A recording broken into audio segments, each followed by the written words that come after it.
Hey everyone, welcome to another Bigfoot Encounters live call-in show from Bigfoot Society. We've got people calling in right off the bat already. Someone let me know in the comments, please, if you guys can hear me.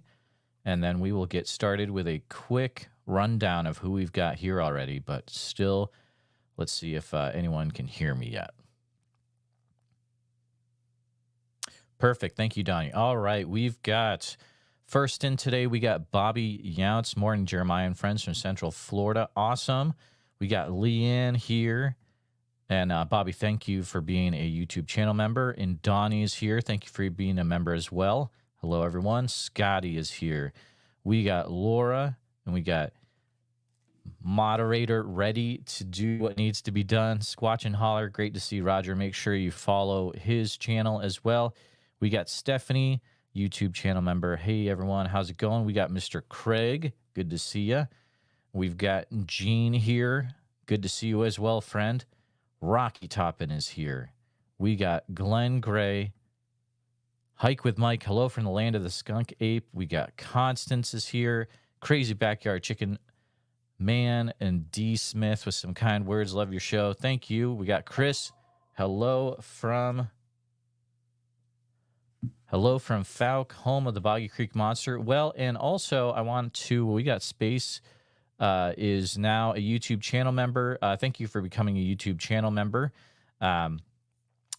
We've got multiple calls coming in right off the bat. So I'm going to go ahead and call some people back here, guys. But let's see who we've got. And also how you guys can help me out is if you can let me know right off the bat if you can hear the other person on the phone. And if you can't, then we'll have to spend a few minutes working through things. So, all right, let's see who we've got.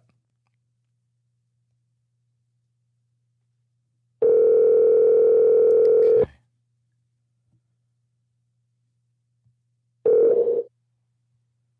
Hello? Hey, this is Jeremiah. Hey, Jeremiah, it's Ken. How you doing, guy? Hey, Ken. How's it going? All right, let's hold on a minute here. Ken, we got to make... Okay, Laura can hear you. Let's see. So, all right. I'm going to go ahead and put on something real quick. There we go. All right. Well, Ken, sure. Thanks for calling in. It's good to talk to you again. It's been a while since we last talked about what's going on up there in Montana, but is there any updates that you can let us know of what's going on there, Ken? Yes. We just come out of the Swan. We're in there 11 days this spring. Of course, it was raining and everything. I sent Jeremiah thermal images, a video that was captured at 100 yards from camp. It went to an analyst. They don't know what it is. It's not a bear. The heat signature is too great to be a heat signature from a tree. They're estimating whatever's standing there is between 10 and 11 foot tall. And in the video, they slow it down. It appears to be peeking at the two guys by the fire. The one, how it come about is I have a handheld thermal imaging unit. And he just swung it around and picked it up and started recording. Both video and photographs. We don't know what it is. All we know is it's a large creature standing there. Well, up there, we did recover more scat and kind of like a hairball. Now, the scat and the hairball have been sent out to the 4 DNA labs I've used before. I probably won't hear anything about them for a month, maybe to 3 months. They're really busy right now. Now, the night before we left, at about 3 o'clock in the morning, there was one real loud vocalization about 60 yards from camp. I had made the mistake and I pulled all the trail cams because all it had been doing was raining real heavy. Big mistake on my part. The night before he left, for the first time ever, something was thrown at the motorhome. That has never happened before in the 4 years we've been going up there. So what it was, I don't know. Nobody was awake. Nobody was up. So something to me was a warning to leave. Just like what happened over in Idaho that we had talked about on one of your podcasts.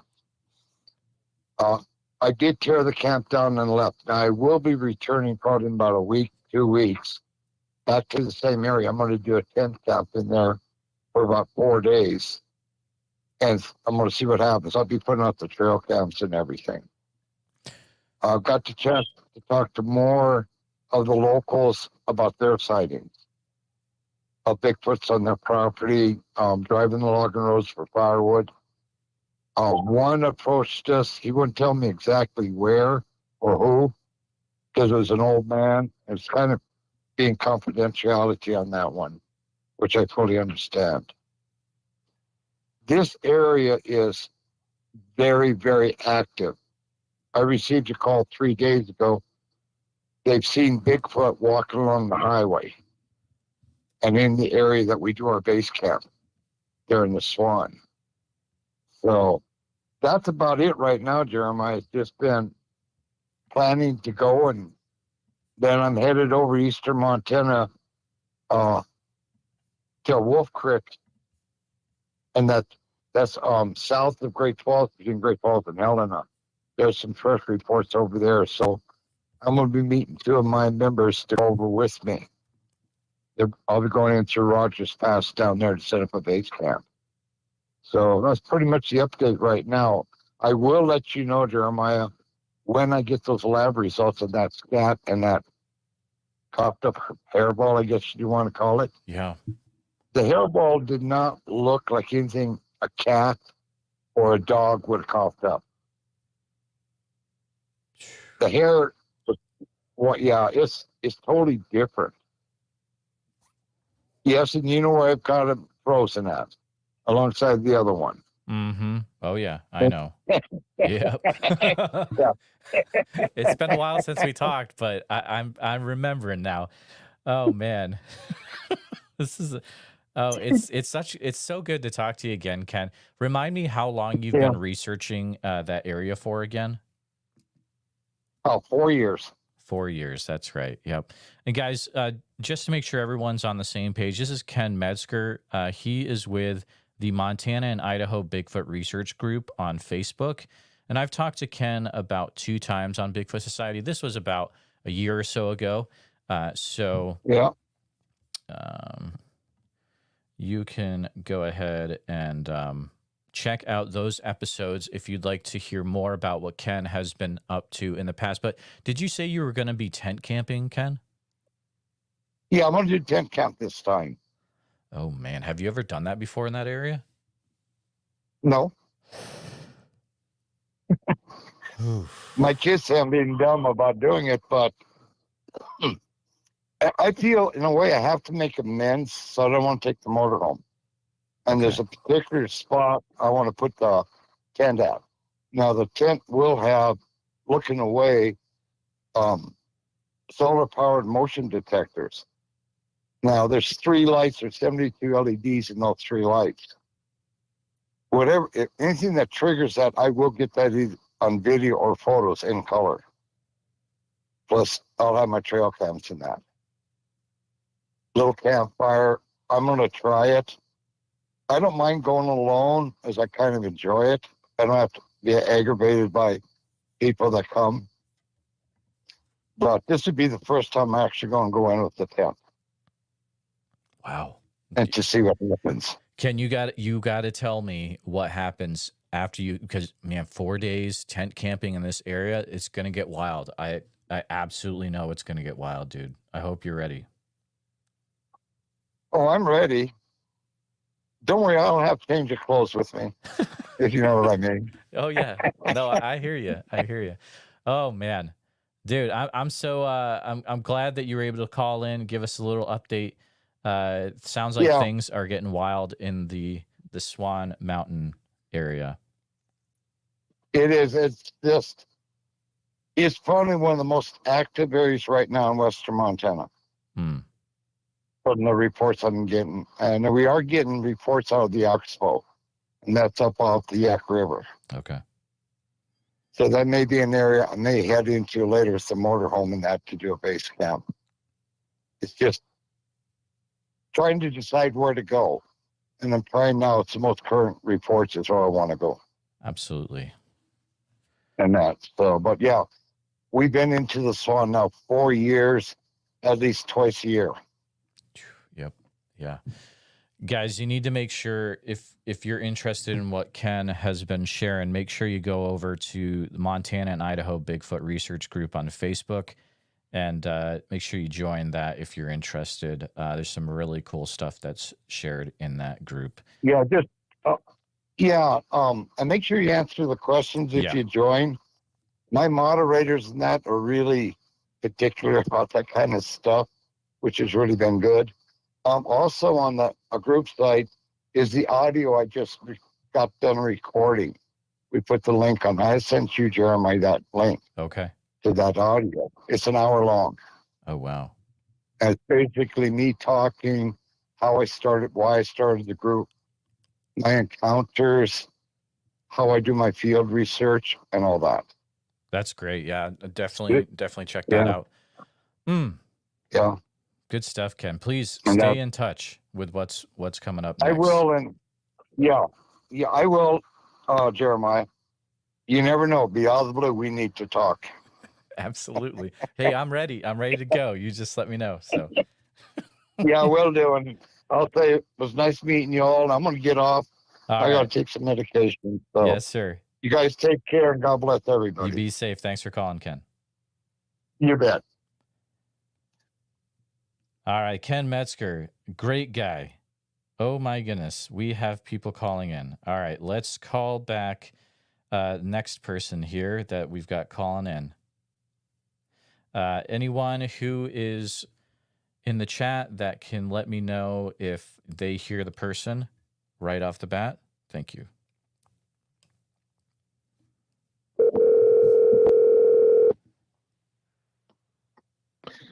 Hello? Hey, this is Jeremiah. What's going on, man? Joe, what's up? How have you been, buddy? Dude, I've been doing good. Thank you for calling in, Joe. Guys, this is Joe Purdue from Wild and Weird, West Virginia, correct? Yes, among other things. That's true. Man, you guys are starting to do all sorts of stuff now. I'm excited to see what's coming up next.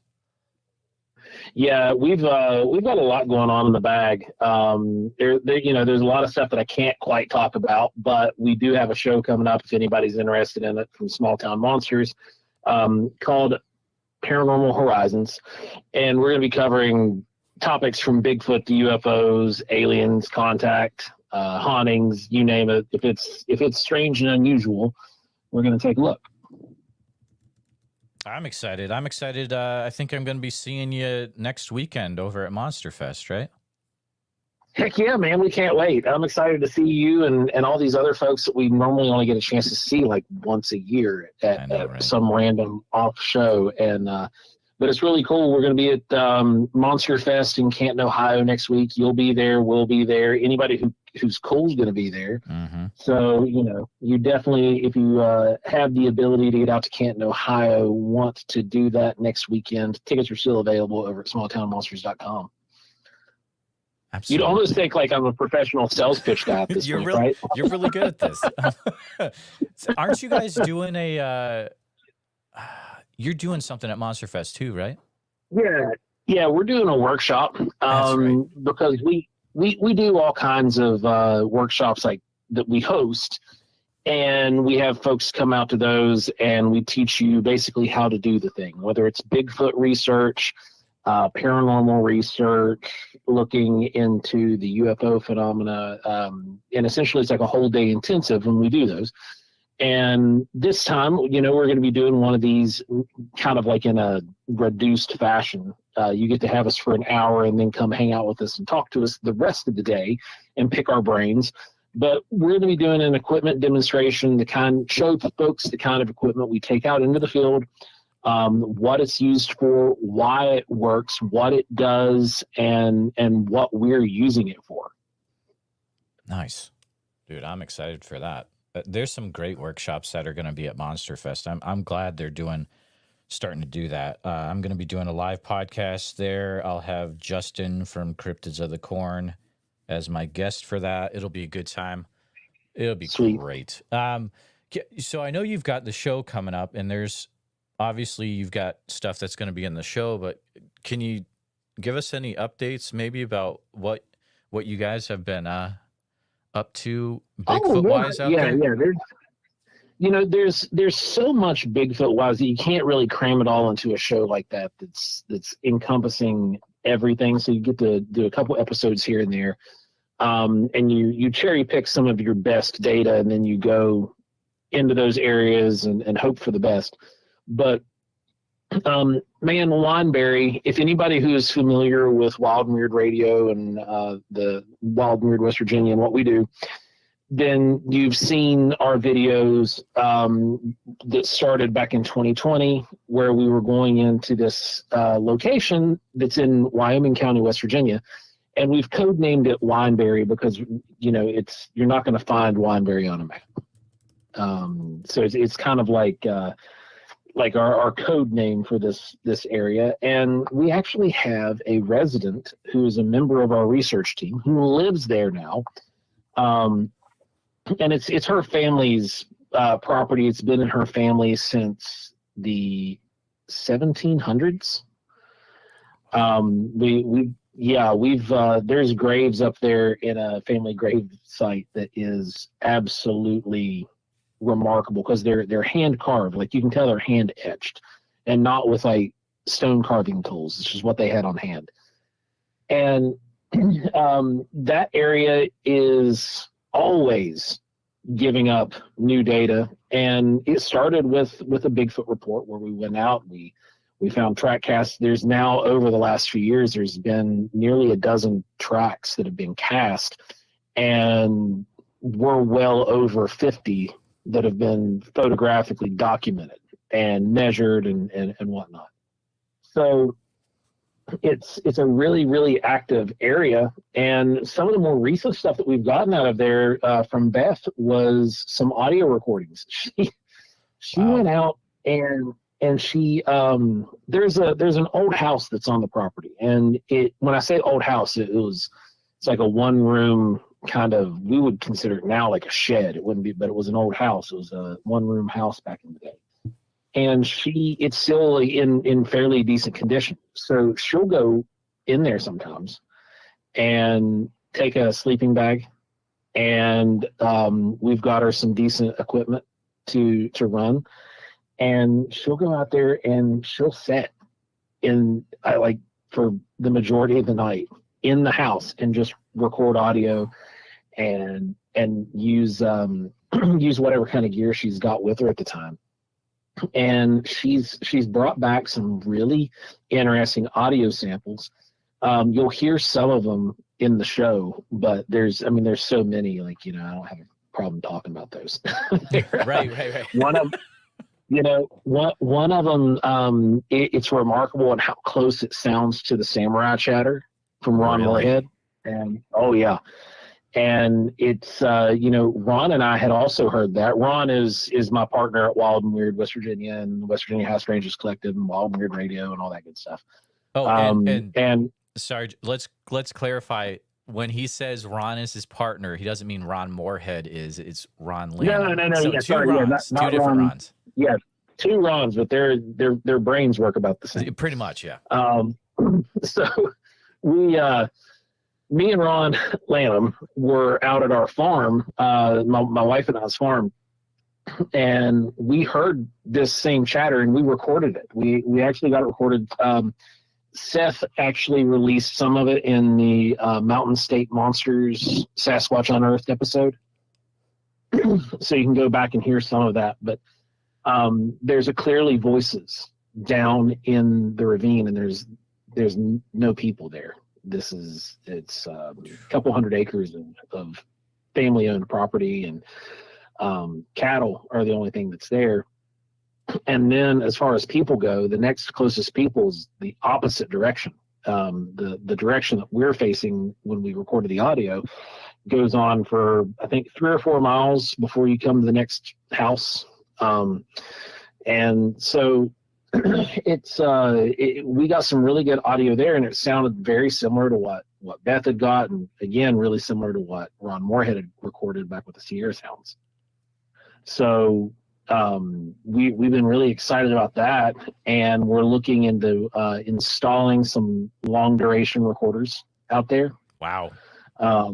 I've got some PVC out in the garage. Basically I've just got to get time at this point because we're still filming some episodes for Paranormal Horizon, and I've just got to get the time to get in the garage to fabricate these basically weatherproof tubes to store the recorder, and we're going to start hanging those out there in a few places. I'm not going to paint them camo. I've seen some people that do a camo paint on them, but I've got some material that I can sculpt, and I'm going to actually make them look like tree bark and broken off limbs and paint them up so that way they look more natural and kind of blend into the environment, and will hopefully make them a little bit harder to detect. And we're gonna put those out. We're going to put one in the tree near the house that Beth's got this audio from, and then we're going to put another one up on the ridge for sure. And I'd like to put a third somewhere, but I just don't know where the best spot would be there. One of the more recent track casts that she got out of there was a large, there's slide in, okay? And I want to kind of clarify what I mean by that. In Bigfoot tracks, these alleged Bigfoot tracks, there's this slide, like, you're stepping in when you leave a really nice impression, it's normally in soft strata. Mm-hmm. It's not going to be in the gravel, Sometimes you'll get some good ones that are in a gravel road, but normally it's going to be like on a mud puddle or on the edge of the mud puddle where it's kind of silty clay material, and you get a little bit of a slide in the step. And that extends some of these footprints a bit. So, you're looking at footprints that measure from heel to toe around 18 to 20 inches. But if you read the footprint close enough and you look at it, you'll see where the toes might look a little extended and long because they've slid farther out into the mud. And the heel, you'll actually see almost like a second heel impression if you look really, really close on a really clean one. If you're lucky enough to get a really nice heel impression, you'll see almost like a silhouetted heel. And that's normally where the heel actually came to a stop. And so we'll measure from there. So that most of those footprints that we're getting that are in the 18 to 20 inch range, realistically, the foot is probably around, 16 to 18 inches physically. I don't think that, based off the slide anyway. And one of the tracks actually had a small track in it. So it was about a 6.5 inch long track that was 4 inches wide. Man. And it was right in the middle of this track. And so that indicates to me that if these things are out there, because I don't like to speak in terms that are, definitive. Right. There's possibilities that this, we're all just crazy. I just don't throw it out. You have that thought? You have that thought too? I'm yeah, just kidding. I have that thought too. No. But you know what I mean, right? I've had experiences. I actually, in 2001, we talked about this on your show forever ago. Yeah. I had a sighting in 2001, and I recently had a sighting. I can tell you about that because that's something new. I had a sighting back in October of this past year. Okay. I can give you a brief rundown of it here. Yeah, go ahead. But anyway, these possible tracks, if this is really out there and what we think it is, then this shows a large adult subject with a young subject, a baby, so to speak, or at least a toddler. And that's extremely interesting. And to see that we're getting that out of Wandberry, because for years we were getting the same single creature for years out of Wandberry. The tracks were all relatively the same size, but there was one key physical marker that was a dead giveaway, and that was the big toe. Its big toe is a really peculiar shape, and the big toe, it's kind of like a signature for what this thing's leaving behind. And so we're under the impression, and Cliff Barrickman's looked at these, and Tom Shea's looked at these, and they agree that we've been collecting data on a single specimen, but now this shows that there's another, and that's exciting to us. That is very exciting. Yeah. So, and if it actually shows that there's more than just another. Like it takes two to tango, so to speak. Yeah. You potentially could have a family unit there then. Right. Yeah. Exactly. And so that's really exciting, and we're monitoring that. Beth recently, and I think when I say recently, I'm talking 2 weeks ago. She found a 8-inch track, which would fit the growth pattern, because the other one was found in the mid-fall. It was like around the October timeframe of last year, because she had just got that one pulled out of the dirt no sooner than she came down to CryptidCon and brought it with her, so that way we could see it, and we got a bunch of other people to look at it too, and it was really awesome. So, so as far as like the new stuff that I can actually talk about, that's kind of it. But I did have a sighting of something back in October. I'm a classically trained chef, and I was working for a friend of mine's restaurant doing an outdoor wedding catering. And this joint was out in the middle of nowhere. It's an old homestead here in West Virginia, and it's actually near the Ohio River. And it's, I think as the crow flies, it's probably about 8 miles from the river. But there's nothing out there. There's a couple stray houses, but it's mostly just old farmland. It's not been taken care of farmland, so you've got third generation trees growing in. So it's what we call like a tertiary forest. So they're all trees that are like in the oldest tree there is easily 40 years old. So you're dealing with smaller, thick, really dense brush and trees that are about the width of your thigh, maybe a little bit bigger for the most part, all the way through this land. And wedding's over, and I've got me and one of the other employees in the truck with me. We've got everything loaded up. The party's still going on. We've left the food out because it was all indisposable stuff, so that way they can clean up and leave. Because they were planning on partying well into the next morning.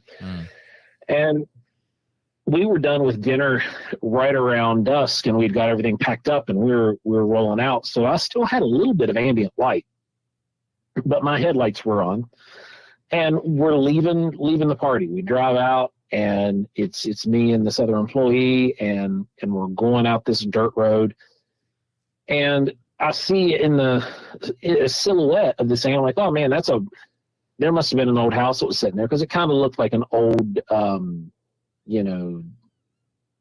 topiary basically that had died. Okay. It was like that kind of shape, and it was around like roughly 6.5, 7 feet tall. And I was like, oh yeah, there must have been a trailer or something that was sitting here, and they've hauled it off, and now it's just all grown up. And my headlights hit it. Well, it had been raining for a little while as we were tearing everything down, and this thing was standing there with its back to me at an angle, and it had long, kind of blondish hair. Oh wow! And it was and I very clearly saw its left hand, and it looked a little different than the ones that I'd seen in 2001, in the sense that this one had lighter skin color.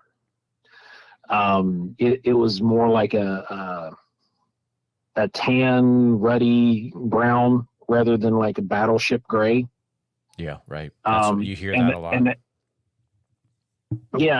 the hair was a lot lighter. You know, the ones I'd seen forever ago, they ranged from jet black with the little one to like an auburny dark brown to just normal dark brown. This one was much lighter colored and was a little bit slimmer build, and I was much closer to this one because the truck came within 35 feet. Oh wow! And you know, I've got employee with me; they're on the clock, and I couldn't just stop and chase this thing down because I wanted to. But anyway, I stopped the truck dead with the headlights on it. The employee that's with me sees the thing as well. So there's 2 witnesses in this event. And she's like, "What is that? Oh my God, what is that?" Yeah. You know? Yeah. And I open up the door and I get out of the truck and I'm standing there on the road and everything in my brain is telling me, like, it's research time, buddy. We're going to spend the rest of the night out here in the woods and we're going to collect as much data as we can. Right. And the employer side of me was like, you have an employee in the truck that needs to get off the clock because until you get back to the shop and clean, they're getting paid $18 an hour. Yeah. Oh man. Oh, You know? that's terrible. So, yeah. So I'm sitting here and I'm like, oh God. Oh, and I was so conflicted and my stomach just dropped. And I'm honestly, I'm glad that I didn't go with what I actually wanted to do, because come to find out that part of the property was not owned by the family that was having the wedding at that farm. It was the neighbor next to them. And that land, nobody lives on it. It's a hunting lease right there. So and this was in October, so, you know, there's people out and there could have been somebody out in that area and see me running in, and here I am, would be a trespasser at that point. Absolutely. And I'd have got smoke showed right there. Yeah. So you know, because I did call and we set up some time to go and investigate the area. And the owner of that land, when I called and talked to them, they weren't surprised at all. Really? Like it wasn't like when I told them what we saw, and I said I'm actually an investigator and I'd like to come out and take a look some point.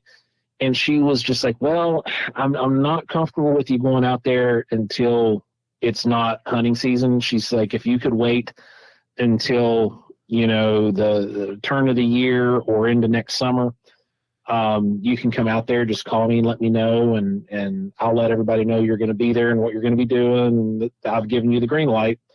But she said, right now there's people on the hunting lease that can come out there at any time and hunt. And she's like, I just wouldn't want you to get hurt. I wouldn't want something happening, somebody seeing you and shooting at you. And I was like, well, yeah, I agree. That's the last thing I would want to. So we made arrangements to and got clearance to come out there, and we're excited to get out and take a look at that spot because, you know, obviously now it's a cold case. I'm not going to collect data from my sighting at this point, but we've been doing this long enough. We know what to look for. We know where it looks the best to look for things, and yeah, we're gonna give it the good old college try and get back out there. Well, I've been on the property where the wedding was at since then, but. Oh man, we're really. You got to let me know what happens for sure. Oh yeah, absolutely. I'll give you an update as soon as we find out. All right. Yeah. So we're excited about that one. But yeah, like the only thing I can think, man, you know, we had the food outside, and it was roast sirloin, and I had tons of different sides, and all of the sides had aromatic herbs on them. Mm-hmm. So you had all of this fragrance in the air that was just calling stuff in. And then you had a DJ and a dance floor and music, all that craziness going on out here. And you've got lasers and lights and all this stuff going everywhere. Joe, So now you know what you need to do to get these guys to come in every time.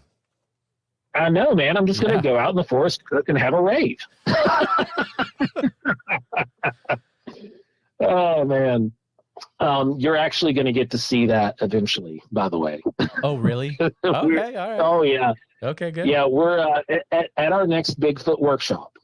We're actually going to do that. Ron and I used to both be in bands. We weren't in the same band, but we have enough equipment to cobble stuff together, and we actually have some DJ lights and stuff like that. And we're going to do that at the workshop just for fun at the end. And see what happens. You know, if we're getting skunked otherwise, we're going to go and we'll turn on we'll start up the fire, cook some food, and throw on the music. Have some fun before we go. Joe, you've had some wild stuff going on. I can't wait to see you next weekend. But dude, man. Thank you so much for calling in, giving us an update, and good times, dude. Absolutely, man. Thanks for having me on and give me a shout to bring me on. It's always fun getting to talk to you and hang out with your folks here. I hope everybody's enjoyed this. And if you like what you're hearing, go check out Wild and Weird West Virginia over on YouTube. It's Wild and Weird WV. You can catch up with all the stuff we're doing. And then you can also find Paranormal Horizons starting July the 14th. On Small Town Monsters YouTube. So you're definitely going to want to go check that out. And if you're a Small Town Monsters member, you'll get it 3 days early and ad free, might I. Joe, you're too good at that. All right, dude. Thanks for calling, man. I appreciate it. Thanks, brother. Have a good one. Yeah. See you next week, man. Be safe. Oh, Joe's a great guy, guys. If you haven't watched the Wineberry documentary on their YouTube channel, you need to. Oh my goodness, we have so many people to call back. This is going to get wild. All right. Tate, I'm calling you back. Be good. Someone let me know if you can hear Tate right off the bat. Tate, this is live on the podcast. What's going on, man? What? Podcast? Hey, dude, Tate, you told me to call you back. This is during the live show. Oh my God, that's hilarious. Okay, sir, this was you All wanted right. to talk me off the air then? No, this is cool. All right, all No. right. How's it going? Good. I'm watching the movie Sign. Oh, that's a classic. All right. Such a good movie. Can you? No, but anyway, what? Yes, go ahead. Oh, this is a great night. Dude. Good Lord. No, I saw your TikTok about Southern California where the fire is, the post Oh, fire. yeah. That was right where I got my thermal. Was it really? Okay, so the same area where Moneymaker had his first stuff happen, you had that thermal happen. Yeah, Cliff recommended I go there in the first place, and that's where I found potential tracks. All right. Which prompted me to reach out to Moneymaker and then I met Moneymaker the next year in October of 2016. And that's when I got my thermal video. That's awesome. Guys, But hold on. This is Tate Heronimus. If you're not sure who this is one of my buddies, a Bigfoot researcher. He's got a great documentary series you can watch on YouTube, Sasquatch: A Search for Sabe. So make sure you hit that up. it's pretty stellar. Yeah, it is. I'm not going to lie. It's very stellar. But it's crazy because on the 5 highway going towards Bakersfield, the same year that I got my footage, but months earlier in July, a guy got a one walking on the side of the mountain. Oh, really? Yep. Oh, wow. And I was with Moneymaker on a BF4 expedition that I helped set up, and I met that guy.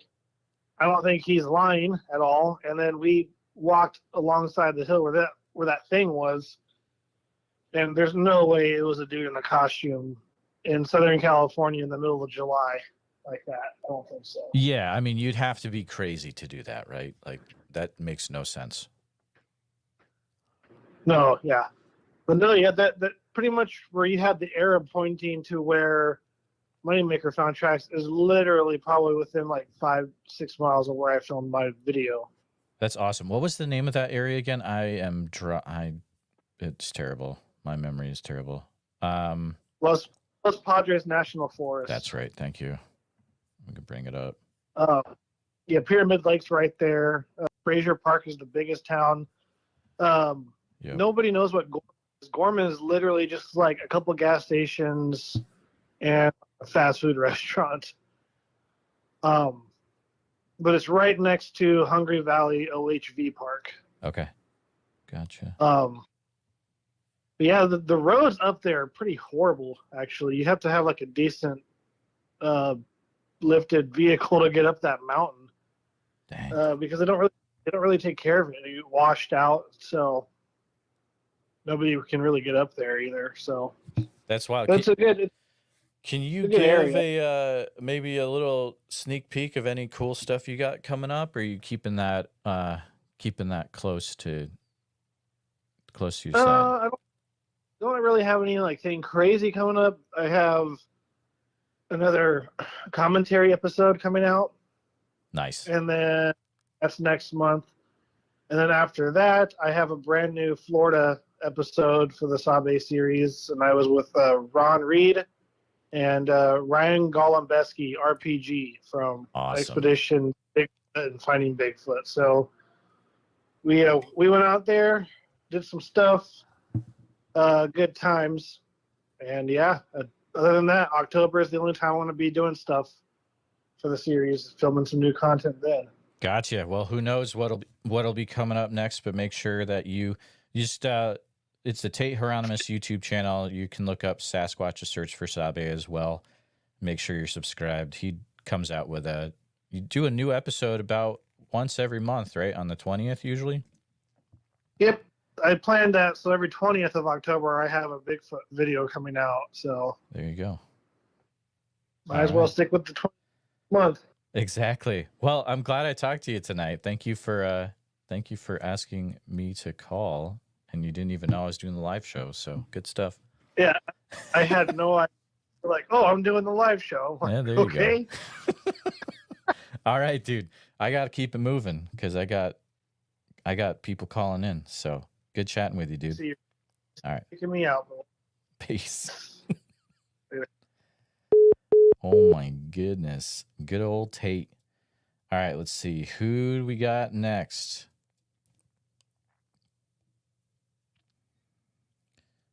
All right. Let me know if you can hear the individual right off the bat, please.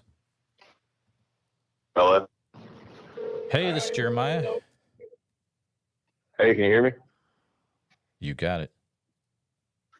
Hey, what's going on, brother? Oh, hey, this is Mr. Craig, isn't it? It is. All right. Let's make sure they can hear you first, Craig. So if someone in the chat can let me... Okay, Laura's on it. Perfect. Well, I'm glad to hear from you. Thanks for calling in. What do we got going on, Craig? Oh, man. I don't even know where to begin. I know you reached out to me a while back with some contacts, and he shared some information with me. It's close to where I'm at, and Ooh, be careful. like I said, I didn't know really. Craig, all right, real quick. Yeah, is it oh, okay, wow, this could get interesting. Okay, go ahead, man. Yeah, just don't mention the other people, please, like by name. Yeah, no. Okay, great. But he shared some information. Well, there was a group. Yep. Shared some information with me, some pictures, videos, some locations, just to be aware of what's going on. And I'd also recently, I talked to you about some different activities, and I've talked to Janice Carter and a bunch of different people, just learning, And I recently had a baby, and me and my woman decided to go out. Me, her, and the baby go out at night and just see what was going on, and just pretend that we weren't Bigfoot hunting, I guess. I really don't know, but it seems like every time she goes out, she's like a magnet for activity. Wow. Craig, before we launch into that, you're okay with sharing the state we're in, right? Yeah, that's fine. Okay.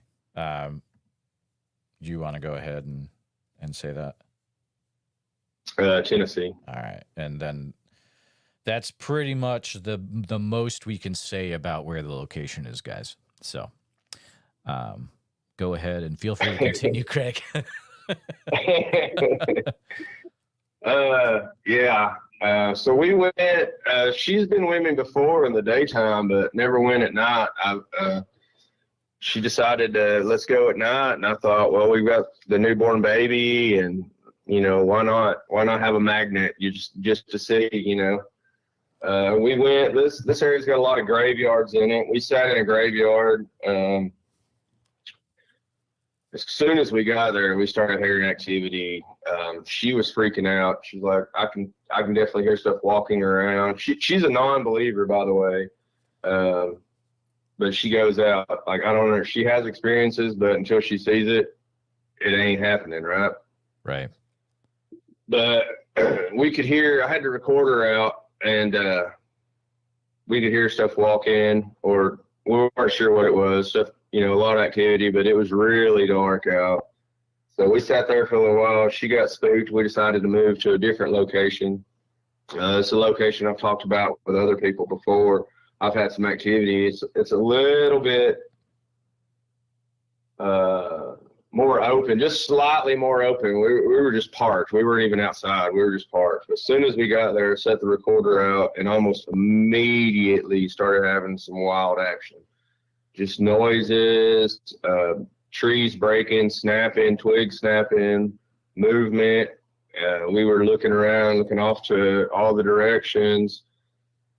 We'd get there, get quiet. You'd hear movement, and it was definite steps. And I've not talked about this to anyone. This is the first time, so I may stumble through this. I've texted 2 people this, but I've never spoke it out loud. And me and her still haven't even talked about this. So we're sitting there, and we can hear. We definitely can hear activity all around. Again, we got the recorder out. It's dark. I've got a really good spotlight with me, but I've not got it on. Just, you know, saving it. And of course, everybody's like, get your cameras rolling, get this, yada, yada. But I mean, I'm even out here for this experience, and, you know, you don't even do this all the time, but like, we're just talking. And as we're talking, I'm kind of getting nervous right now talking about it. Actually, didn't think it'd be this way. This is weird. This is actually weird. And it's really interesting. Part of my research, like, yep. How people have these events when they're out there for them, and they don't know how to react, but that's what they're there for, you know? And like, I hear all these podcasts about people shaking when they share their stories. And, you know, I'm actually sitting here shaking right now. I wouldn't believe it, but, give me just a second. No problem. So we're sitting there, and we can hear definite movement to our left, which is on my side of the vehicle. And I'm looking around over there, and she's freaking out because she hears something extremely close to her side of the vehicle, which is a little bit closer to the wood line. That wasn't intentional. That's just how it worked out. But so I'm hearing noises to my left, and I'm looking, and I can see a little bit because it's a half moon or whatnot, clear night. But there's definite movement, and you can almost see where it's going, but you can't see. You just follow your ears, if that makes any sense. And then I start hearing movement over on her side, and she's already freaking out, and I'm looking over at her. She's like slumped down in the seat, shaking just a little bit, like not wanting to talk. And she's trying to grin and make jokes about it. And then I kind of brush it off. We talk about, you know, are you creeped out a little bit? Yeah, I don't like these things walking around. I'm like, what do you mean these things? And she's like, well, I know there's one on my side, and there's definitely something bigger on your side. Oh, man. And I was just like, okay. And we were just sitting there again. And like I said, I've got my recorder out, but again, I've never put myself in these people's shoes that have had these encounters and never been able to, they don't share them right, or, you know, they're out there for it, but they're like, oh, I've not done this. But I've not went back through the recorder we don't talk about it, but so we're sitting there and, man, it's almost like I don't even want to say it. That's crazy. This is what I do. And it's crazy. I don't even want to talk about it. But we hear definite movement, and she's starting to get a little creeped out, and she perks up all of a sudden. Like I said, she slaps down in the seat a little bit. She perks up, and I definitely hear movement off to my left. And I'm scanning the wood line there, and I just wait, and I slowly pick up my spotlight, and it's a pretty bright spotlight. And I kind of think I see something, but I don't. Then I hear kind of like a step. And then I wait, and I can feel her tensing up. And then so I tell her, I said, I'm going to shine the light, just see what we see what happens, just kind of jokingly to ease the tension. But as soon as I hit the light, when they say these things move fast and they move quick and they can disappear, I'm talking about this thing was lightning fast. What I saw was about 30 yards away from me. It was just a slight incline. The bulk majority of what I saw was, I'm not even, and I do this. I've not even went back. She's begged me to go back. Like, when are you going back to take your measurements? And I can't believe I've not went back, and when you reached out to me today and talked to me, I was like, yeah, I definitely need to share this because I've got to get it out, because as a researcher, you hear this stuff. But right. What I saw was about 30 yards to my left. It moved from my left to my right.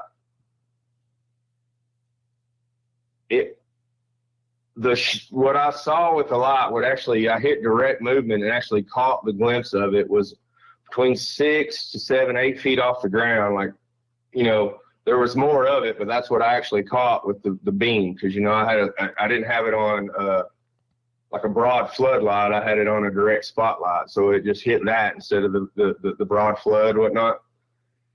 That shocked me, just seeing something that high, and then immediately this thing was gone faster than I could move the light. I mean, I was just seeing movement, and you can hear it on the recording. You could hear her talk about it. I can hear it, but I've not went back through it enough to really sit down and listen to it. Just I know it's there. It freaked me out to listen to. I mean, it ran away, but it happened so quick that, like, I wasn't expecting it to be that way. I figured my reaction to it was not what I expected. I figured we would talk about it. We would go out immediately and run there. Cause like I say, this is what I do. I've been there a million times, but I'm telling you now, I'm shaking. I'm talking about it, and I'm sure I'm leaving out details, but I mean, you know how I am. You've got to kind of pry me to get more out of me, but I don't know. I'm having trouble processing. Like I said, it's the first time I've texted this to 2 people. Right. And this is the first time I've actually even spoke of it. I don't know if this is even where you want to go with this, or Craig, whatever we were trying to do. Yeah. I mean, Craig, were you able to see any details on it, or did it just disappear that quickly, or ran away that quickly? What I saw the mass of, like I said, at minimum was 6 feet. And I saw from there up to about 8 feet. So I saw about 1.5 to 2 foot of mass that large moving through the trees. Like, it was higher. The movement I actually saw, because that's just where the spotlight hit, was higher than, say, a deer or any animal that would be here would be, that I actually even caught movement. Shocked me. And that just freaked me out that it was that high, I think. The detail, I'm not sure if what I saw was black and as it went by it had a silver shimmer, or if what I saw was silver and as it went by it turned to black. If that makes any sense. Right. Like, as soon as the light hit it, there was that flashes of color, and like I said, I've not worked it out because I've not spoken of it or wrote it down. It's weird that I'm having trouble processing when this is what I'm out here doing, Mm-hmm. Yeah, because you spent so much time in that area. I mean, a massive amount of time. And were there any details you saw that made you think, okay, this is definitely a Bigfoot and not the other type of creature that we know is in that area potentially? No. And that's what. So we joked that that's what we went out there to look for that night, but I don't know what the difference is in researching, right?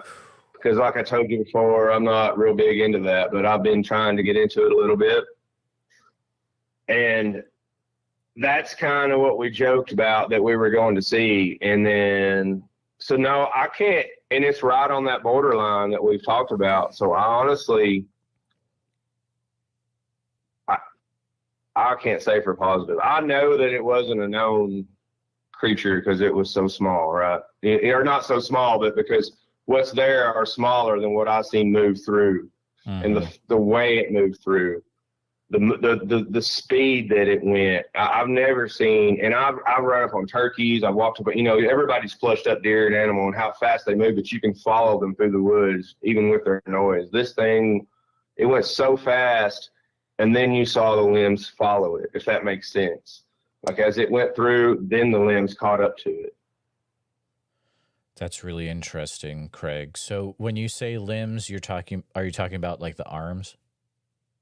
No, the tree limbs. Oh, sorry. Okay. Yeah. Well, I'm not sure if what I would have saw would have been, if it was a limb, it would have been from the shoulder down, the height wise of what I saw. And like I say, I'm still processing it.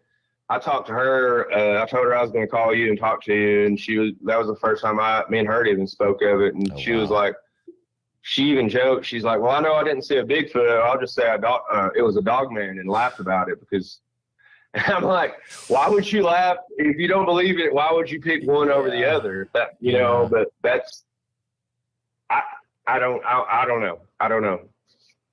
Oh man. Yeah, Craig, I mean, I know this is a tough one because you're very, very affected by this, but if you can, it's really a thing where it would be interesting if you could go back and check out that area. I know that's normally I would. Done. Nah, that's what's puzzling me because normally I would go. And like I say, she's always telling me, I can have my Bigfoot time and whatnot. And we joke about it and this and that. But like, she's asked me ever since then, she's like, when are you going back to the woods? I'm like, I will. Or I'll tell her I'm going. I'm like, I find a reason not to. I'm like, all I really need is 20 minutes to go take my measurements because I wasn't even deep in the woods. I just got to get there and walk to where I seen it. Right. But for some reason, I've not brought myself to it, but I'm also the guy that, is out there walking alone all these miles, it's weird. I don't understand why I've not went back, but yet I'll go do these hikes. Does that make any sense? Yeah. And I mean, listeners need to know that like you are going out in the woods by yourself and like you're hiking 8 to 10 miles. Like it's nothing in the middle of nowhere. It's wild. But I know going through the thing that I experienced a few weekends ago when my son and I went camping and we had some stuff happen, like I was affected pretty hard by that. And there was a point where I was like, I don't even want to come back and do any of this again. And that feeling kind of went away once we left the area about 10 miles out of it. You were saying you don't want to come back and do any of what, like any camping or even the podcast stuff? Oh, just the camping, because so what I feel happened is when we were in that area, I feel like I was affected by infrasound. Right. Like I was telling you earlier, and it hit me really hard. And I was like, feeling kind of angry, feeling like I don't know what's going on here. It's really messing with me. And I was like, you know what? I just want to get out of here. And about 10 minutes away from the area, like that whole feeling just left. It was a very weird experience, Craig. I'm still kind of processing that myself, and it's been a number of weeks. So, it like I said, this happened. My sighting, or if you want to call it that, I mean, everybody's going to classify them different. I'm definitely going to say it was a sighting. I won't say it was a broad daylight, full body sighting, but I'm definitely leaning because of what I saw and the height and the movement and the sounds leading up to it and afterwards and all our actions. I definitely believe it was a sighting, but like I almost like I talked to you before, what am I going to do when I see one? I was like, I really don't know. Like once I seen it, like my feelings, I believe these creatures 100% wholeheartedly exist. But then it was like, oh, we talked about it for like a hot second in the woods there. We left, we came home, and ever since then, I just been like, I'm done with everything. I'm good. But like, I don't know. And then you reached out to me today, and I was like, no, I can't be done. I got to go back. I got to do this But like, I understand now. I used to hear these people talk about how they would hold these encounters in for years and years and years. And I'm like, no, you got to share it. But like, I understand now. I mean, it's crazy. It's a wild feeling. It's like I say, talking to you now, I'm shaking. And I was in a car. Exactly. It wasn't like I walked up on this thing, Craig, I'd be interested to see if you're able to see any tracks in that area. I mean, if you do decide that you can go back, I would be very curious to see, what measurements you take and if there's any evidence that you find there too. I'm going tomorrow. Okay. That's great. We already talked about it because we were going to go tonight, but we just said, I need to go in the daytime to get my measurements right before we go try to have another experience. And then, like I said, I don't know. She's like a magnet for it. So if you guys got any non-believer women out there, take them with you if you want to have an experience because it's wild. Well, all right. I'll keep that in mind. Craig, it's been a pleasure chatting with you again. I think if you could, maybe in the next few days, if you have any updates, definitely reach out. Let me know what you find. So yeah, I'll go out and get some measurements tomorrow, and I'll get them sent over to you. And if I can, like I said, I don't know why I've not went and pulled the recording off. We listened to it as we were leaving, and we could hear it, and I've just set it down. I've not put it on the computer, so I'll try and get to that too and get that sent over to you. Absolutely. Well, Craig, thank you for calling in. I appreciate it. Hey, no problem, brother. It was fun as always. All right. Be safe. You too, buddy. Whew, guys, it is one wild night. Let's see. Let me look. Cliff called. That's going to be an off the air call. Let's see. Oh, here we go. All right. If someone could let me know if you can hear the individual in the chat, that'd be great.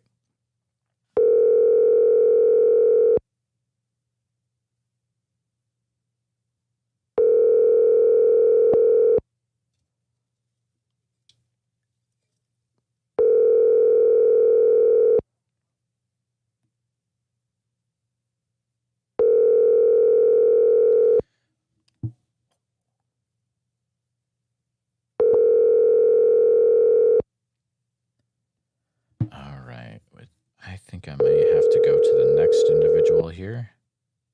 Give him a minute.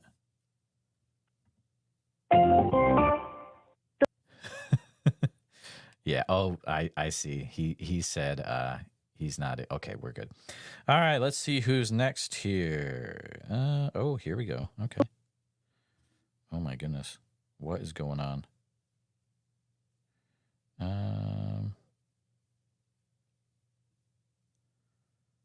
see. All right, here we go.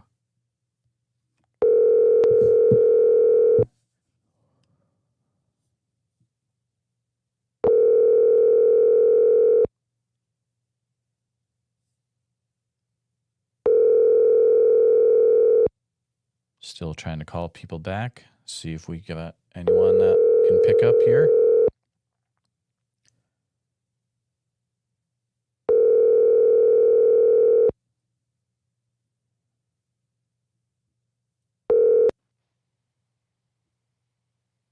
Please leave your message. All right. So they're out. Let's try. Here we go. Here's another one. Man, there's so many people that called in tonight, guys. It is wild. To 187 people watching live, appreciate you being here. Make sure you're subscribed. Howdy. Hi, this is Jeremiah from Bigfoot Society. How's it going? It's going all right. First time listener to this program. I'm actually glad I caught you. Awesome. And what's your name, sir? My name's Dan. Dan? All right, cool. And Dan, were you able to fill out the guest release form? You know, I didn't. I don't do good on online stuff. I'm barely smart enough to use my phone. All right. Can you give me a just say you're allowing me to record you and use this for the podcast? Yes, by all means. All right.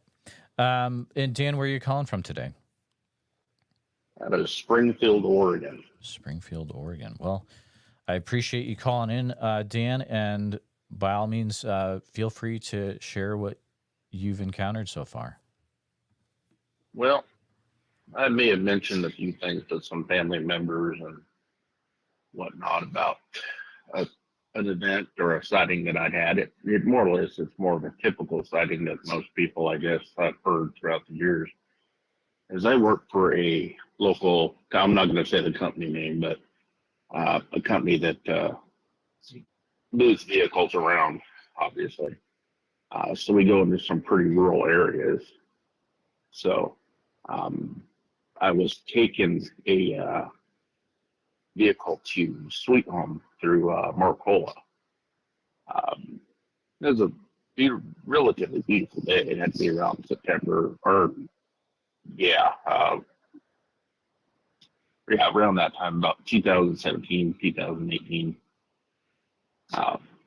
Beautiful day, sunny, clear, no clouds, sunny daylight. It had to be about 3:30 by the time I saw what I saw. Well, going out that way, out toward Brush Creek, it's a real winding road to get out that way, real rural forestry. And just enjoying the trip out there and come down on a straightaway. Not playing music, not distracted, but out in front of me, I caught something in my eye just on my left, out about 100 to 150 yards out in front of me, walking upright. I'm not exaggerating. It seemed like it'd be about 8 foot tall. It was tall. It was huge, full of hair, light brown. It was walking across the 2 lanes of traffic, and it looked like it was shocked. It kind of hurt like that. I got dogs here. Hold on just a moment. You're good. Right back. Hold on. No problem. Ooh. Those dogs are into it.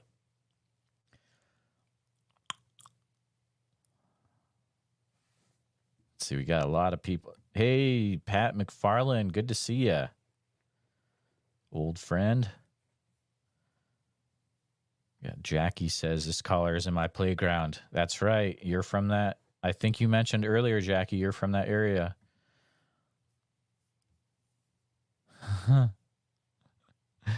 I hope this guy's okay. I think he's taking care of his dogs. We'll give him a few minutes, but man, we've got 186 people here. Captain Insano says they saw a big. Okay, all right. I'm sorry. You're good. I'm sorry about that. They're my early warning signal. Yeah, definitely they would be. Yeah. So anyway, I was taking a trip out towards Sweet Home in an area called Brush Creek. It's past Shotgun Creek, probably about 4 miles just east of. And out, I see the corner of my eye up about 100, 150 yards out in front of me. A bipedal standing straight up.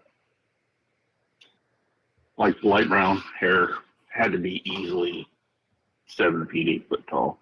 I think I startled it too because it looked at me and then kind of started hurrying. It took like 3 or 4 steps across, but it looked at me. You'd see its arms moving to get across the road. while he crossed the road and I got up to where it went down into the brush, I actually stopped, pulled over. I had no fear. I wasn't shocked. I was more surprised than anything. I rolled the window down. I didn't want to get out. You know, obviously the shock. I kept it quiet for a minute to see if I could hear anything moving through the brush. I've hunted the area all my life, so it's kind of what I do. I'm curious. So did nothing. And after a few minutes, just kind of took off, and I was kind of bewildered, going, what did I tell him? Asking myself, what did I just see? Trying to process it. You know, I was already on the fence anyway. I grew up in the area. I heard stories pretty much all my life. Oh, wow. It's a common area that I actually hunt out in that area. So I've hunted ever since I was old enough to shoot a 22. So that's my story right there. It was clear. My vision, very clear view what I saw. So you were able to you saw it real good.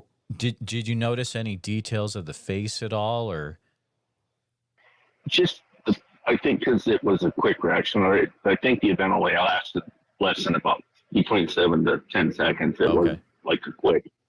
I did see the face turn toward me as far as, because I'm driving, you know, heading toward it, and it's walking quickly to get away from me. It turned its head toward me and quickly got into the brush. So I think it was the sheer of what the heck was that to, right, holy crap, I'm kind of excited. So wow. Now I can't. And I did talk to a few people after that, kind of in the area, and there was a rumor. You know how rumors are, right? That there are a couple families of these Bigfoot, and I guess there's a property owner that actually interacts with them. I don't know where, I have no clue, but there's just a story that I've heard that they actually have a family that come in their backyard and they interact with in that same area. So now it's kind of drawn me a lot closer to want to learn more about it. I had my sighting. Would not be surprising. I've heard things that are similar. It's hard to get those people on the phone. But you said this was around. Can you state the area around where you saw the sighting or you saw the creature again? Yeah, it was about. It was Brush Creek area. It was just east of Marcola, just past Shotgun Creek recreational area. Okay. Gotcha. It has to be mile marker around 22, 24, right in that area. Sure.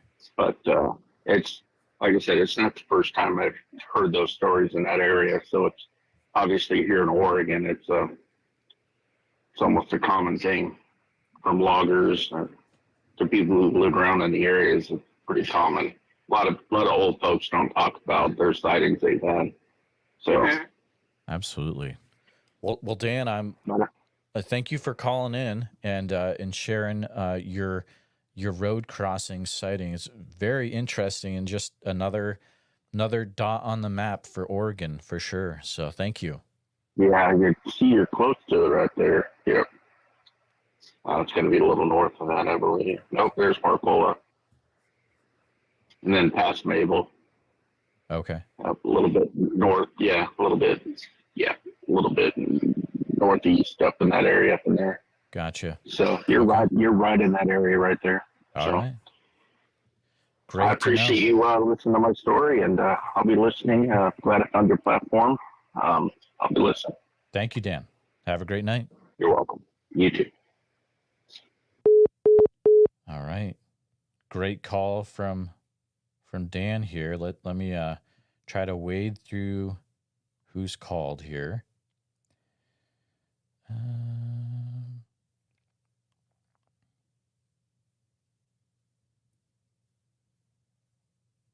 see. This one's next. Let's try this one back.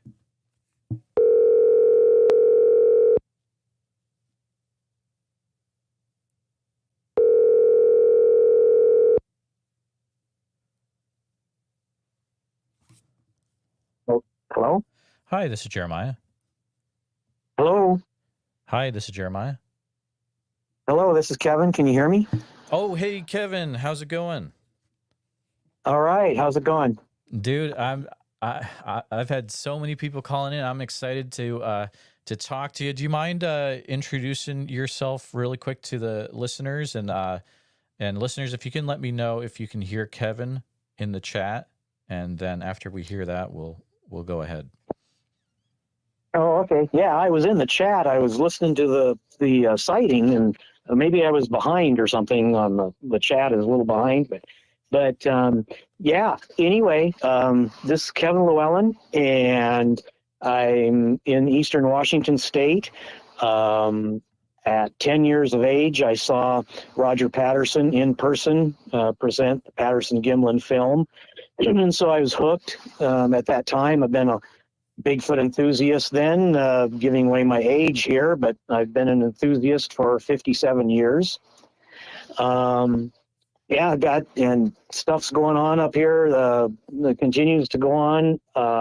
The 2 weeks ago, I was in the Washington Cascades, Cascade Mountain Range of Washington and Oregon are, I think it's the heart of Bigfoot activity. I know they're all over North America and everything, and Alaska, but yeah, the Cascade Range, is definitely one of the hot spots. So yeah, I just I had stuff going on, like say 2 weeks ago. If you want me to kind of go into what we found and things that we heard then, Absolutely. Okay. Yeah. The first night, there was a wood knock, unsolicited wood knock, south of camp. And then, just after, 2 a.m., we heard some things, the coyotes going off, but on my audio, I've got 2 clips, and I wish they were closer to the recorders. I listened to it with my headphones on, and it almost seems like, well, there's a possibility, I'm just not sure, but there's a possibility that it's not a coyote that set off the coyotes. So you hear it said, a lot that a Bigfoot howl, sets off the coyotes, and they start doing their howling and screaming and stuff. And so anyway, I just kind of had this gut feeling. Another thing that was going on, and this might not mean anything at all, but we were sitting there in camp, and the frogs were going off to the east of us, and frogs will just go and they won't shut up, but all of a sudden they would just go quiet, and they would stay quiet for a few minutes. And this may be just typical frog behavior, I don't know. Mm-hmm. I don't know anything about frogs, but and then they would start in again, and then all of a sudden they would just shut up. We didn't hear anything walking around, but we were just, listening to other wildlife. When you're out there, pay attention to the other wildlife to see what they're doing. If you're going to maybe get any Bigfoot activity going on, and how that affects the other wildlife. And so I just had kind of this gut feeling like, could there be something east of our camp that was over there maybe listening to us? Could there be some Bigfoot activity that was going on over there? So the next morning, myself and 2 others went over, and it's hard to say exactly how far away from camp, less than 100 yards, because we got to walk around all the deadfall trees. So you're zigzagging, to go back in there and checking things out, and came upon this area, and 3-4 feet wide, 9-10 feet long, and there were these boughs laid down on the ground. And there was a smaller snag, dead tree, that came down. And so we were looking at the boughs, we were looking at this thing. Did it bring down these boughs? We did a lot of checking. We did a lot of experimenting with those boughs, breaking them ourselves, and they were broken but like broken and peeled.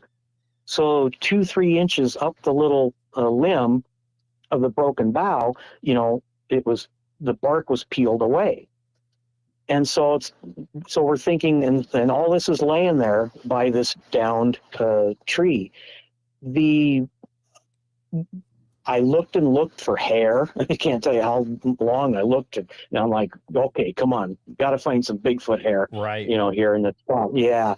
But so anyway, definitely we're doing that. So we decided, okay, let's say Bigfoot did not peel these boughs off and try to make a mat or a place here on the ground. So say these boughs came down with the tree when it fell.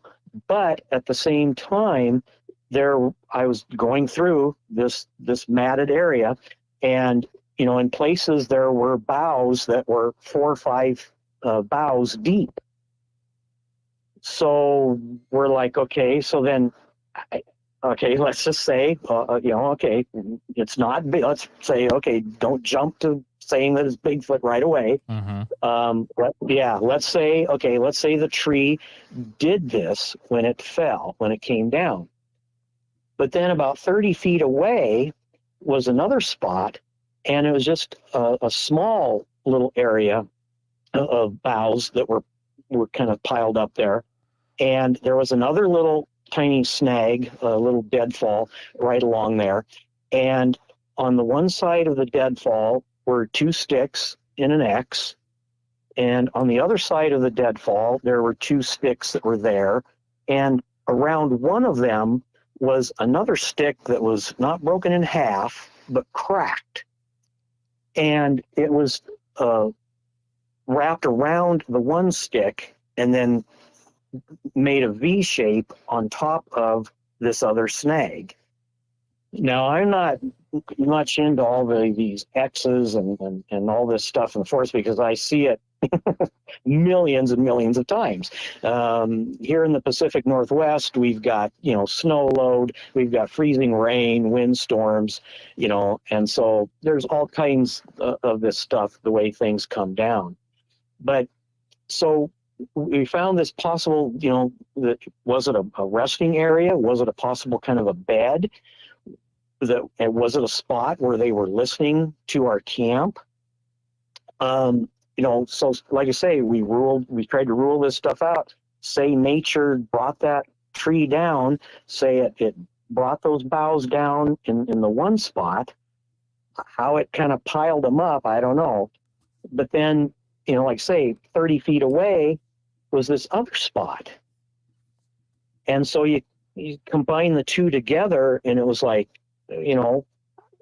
okay, explain that to me.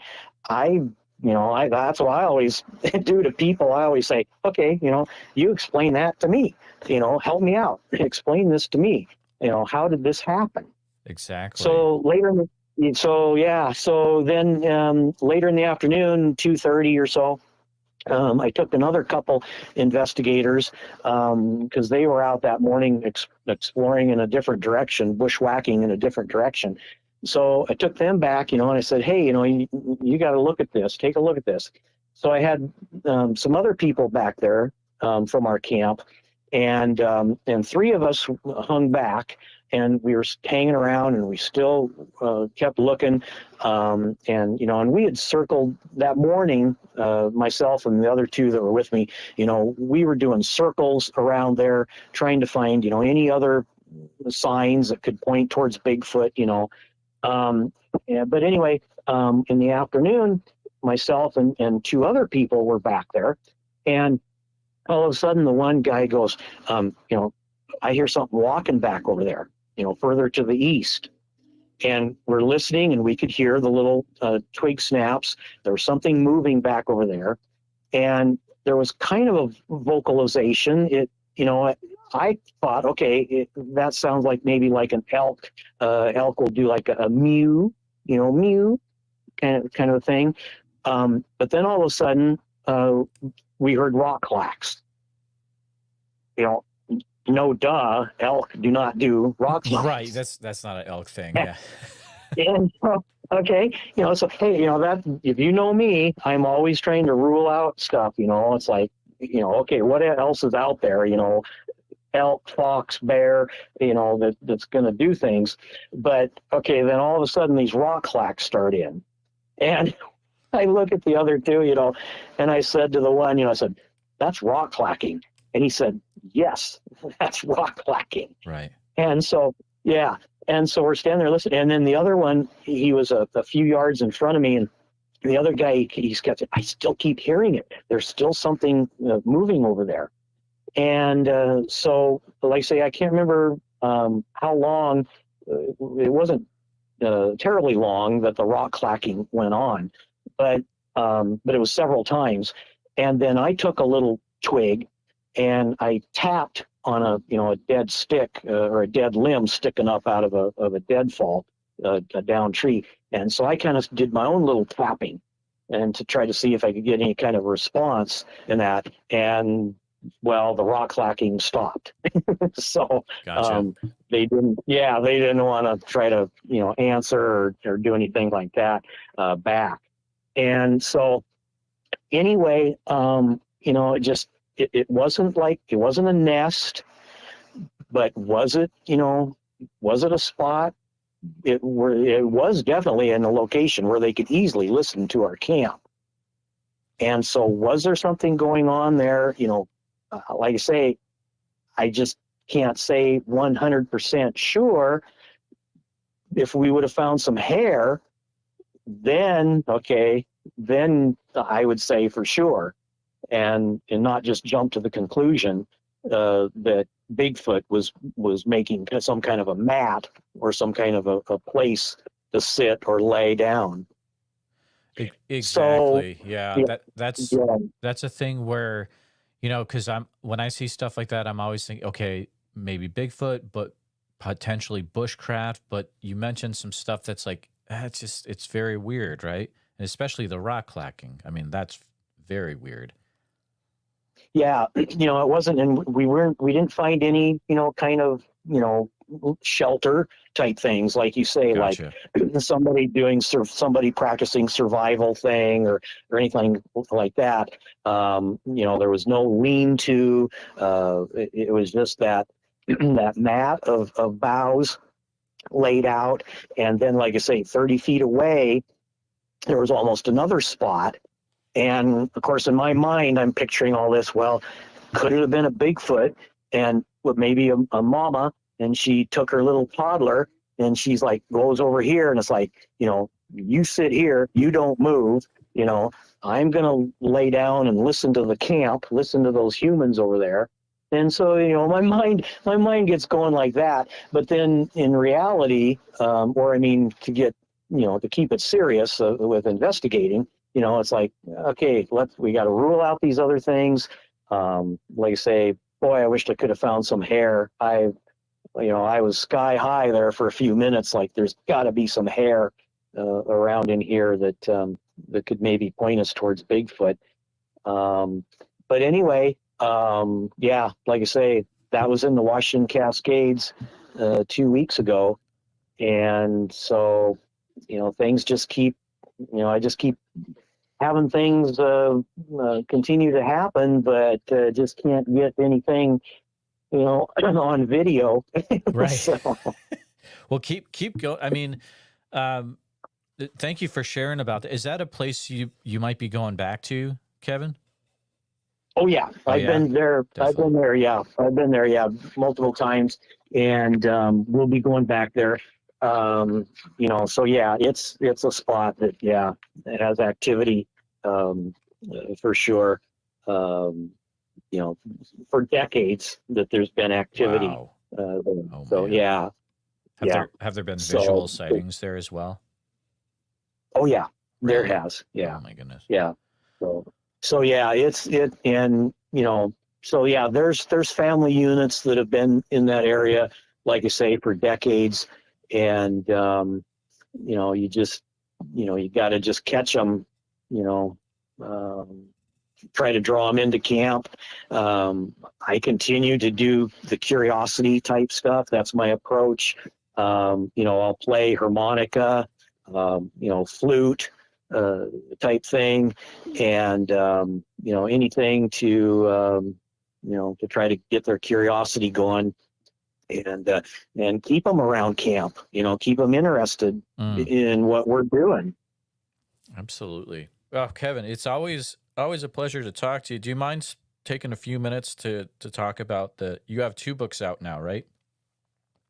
I do, yeah.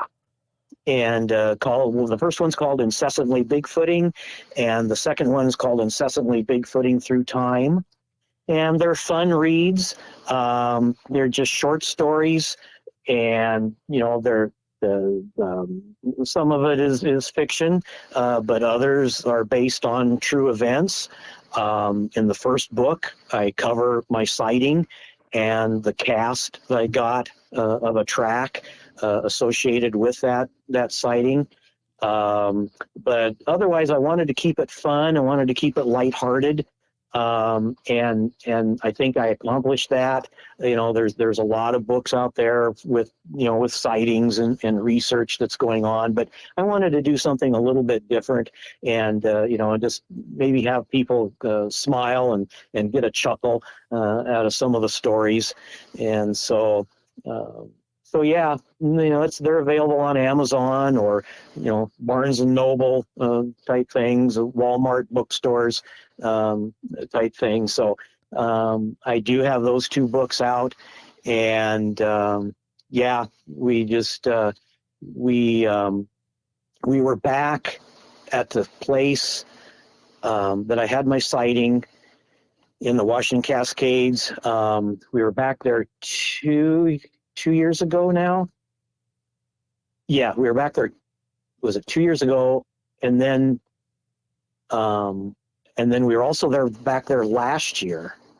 And last year we had stuff going on too. We found on the one trail behind camp where we had just been down the night before, we found some rocks then lined up, rocks placed that were placed during the night that we found the next morning.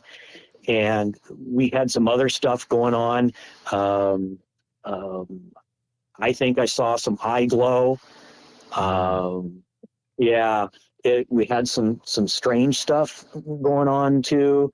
Like when I saw the eye glow, myself and another investigator were in this one position, and downhill were 3 other guys, and they said to me later, they said that they thought they had heard something walking, that it would walk towards myself and this other investigator, and then they would hear it coming back closer towards them.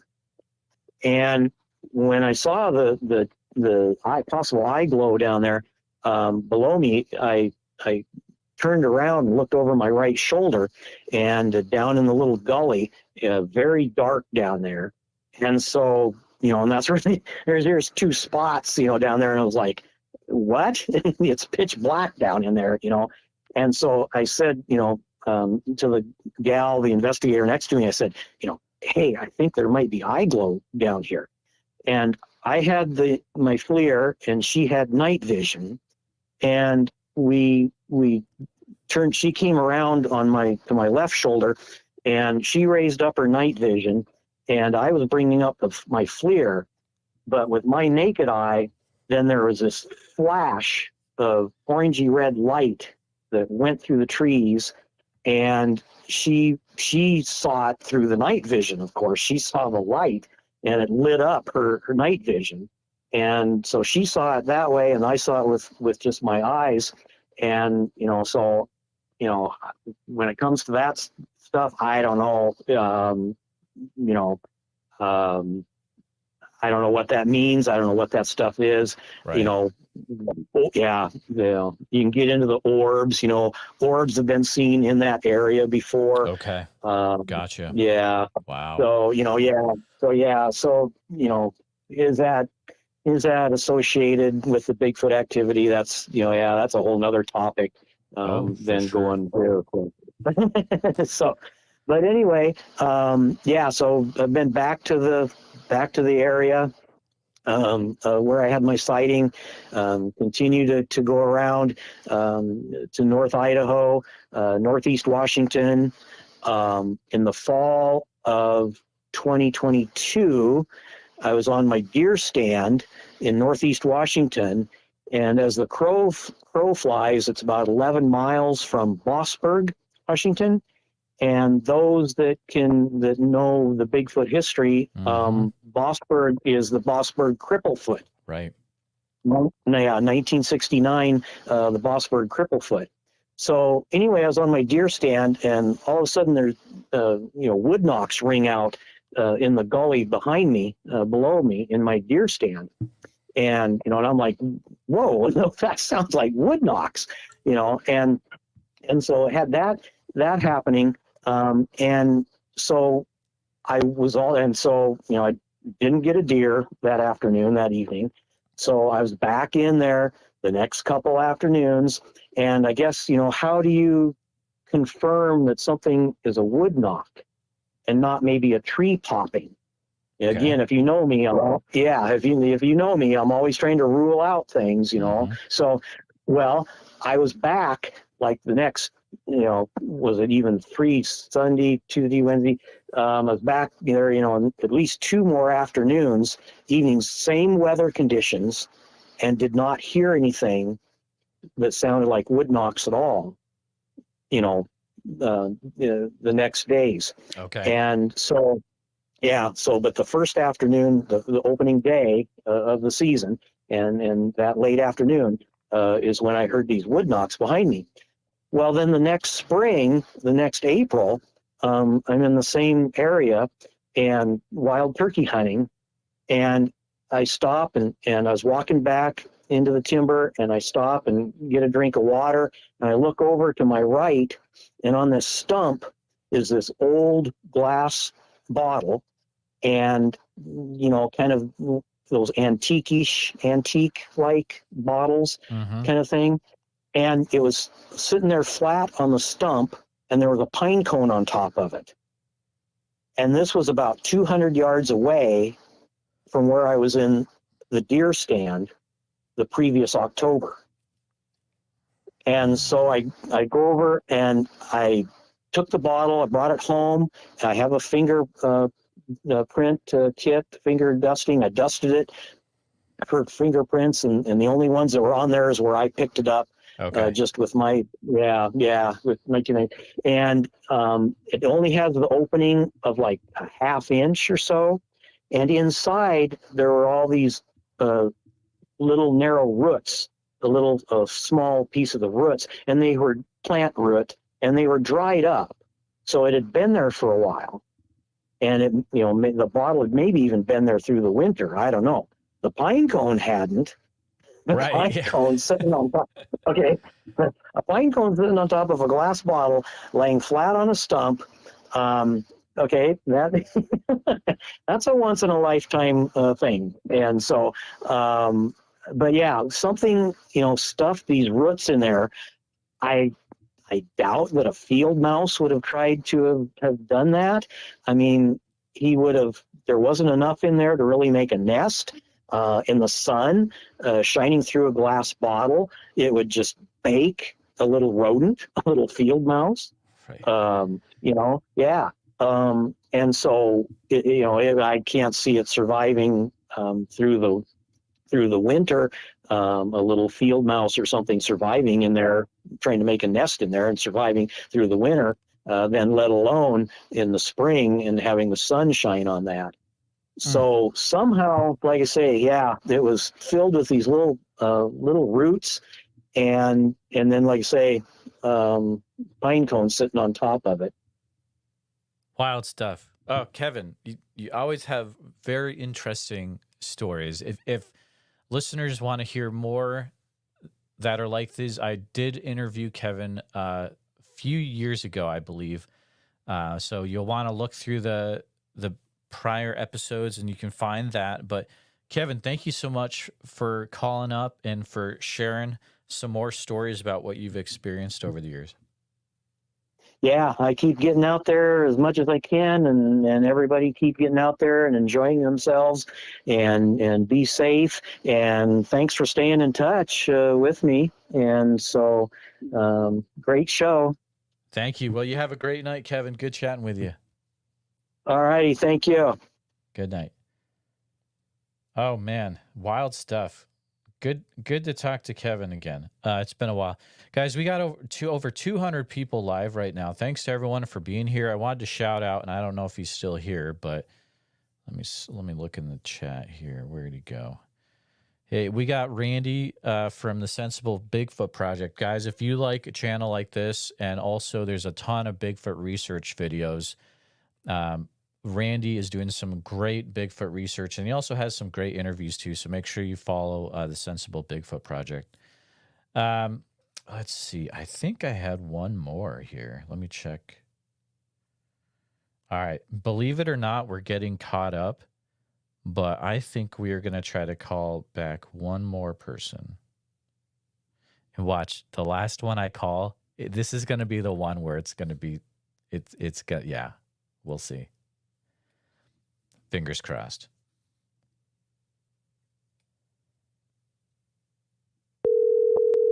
All right.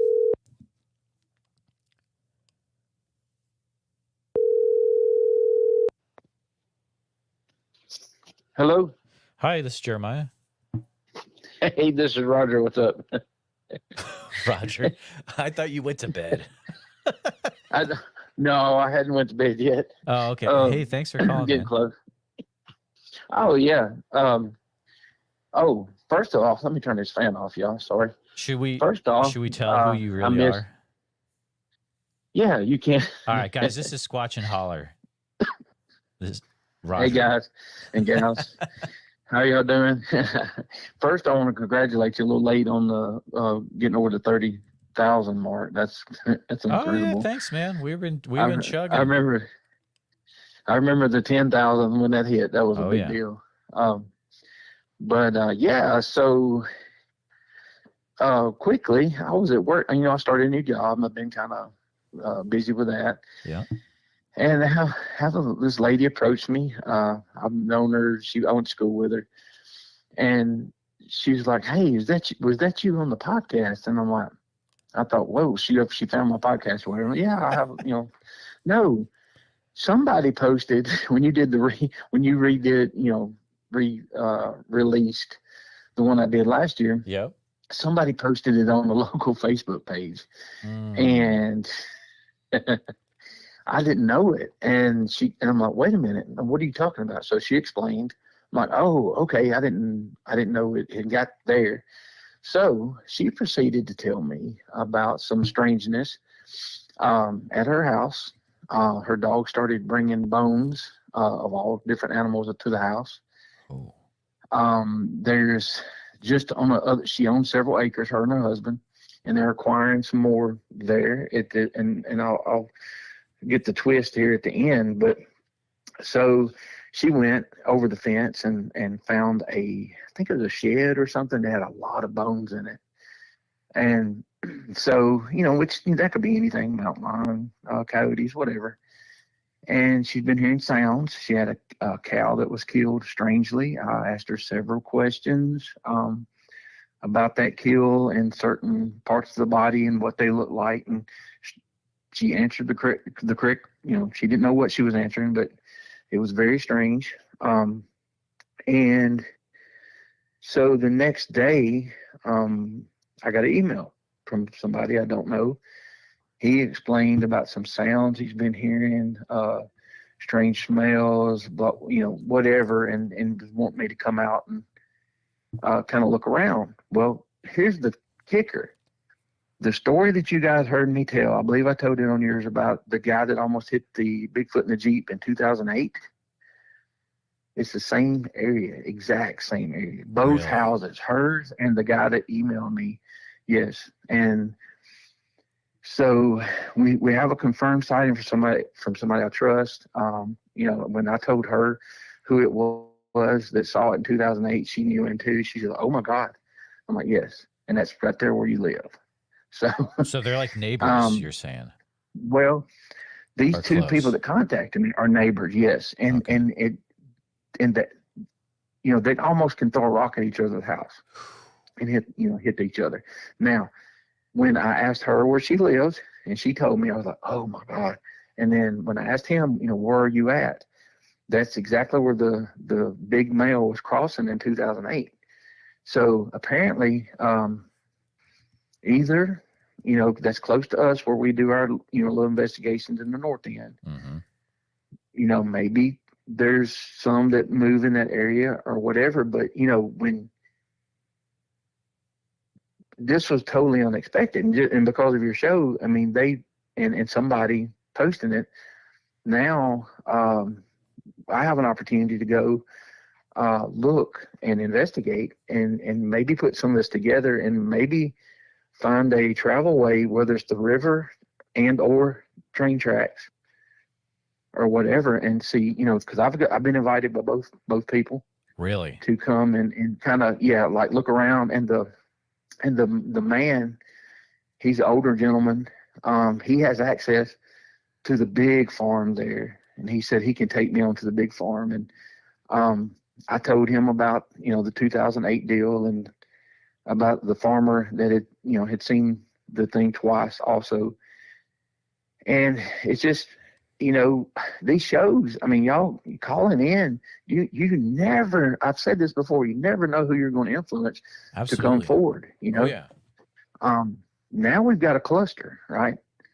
So, and I hear that's a good thing, but it's more people stepping forward, and it just blew me away. So now I'm wondering how many people in the area have had strange happenings, because the cow didn't trip and break its leg. It didn't. It was hung.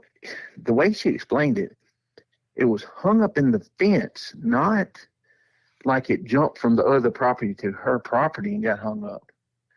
It was hung up in the fence like it was being dragged from her property to the other property. Does that make sense? Oh, yeah.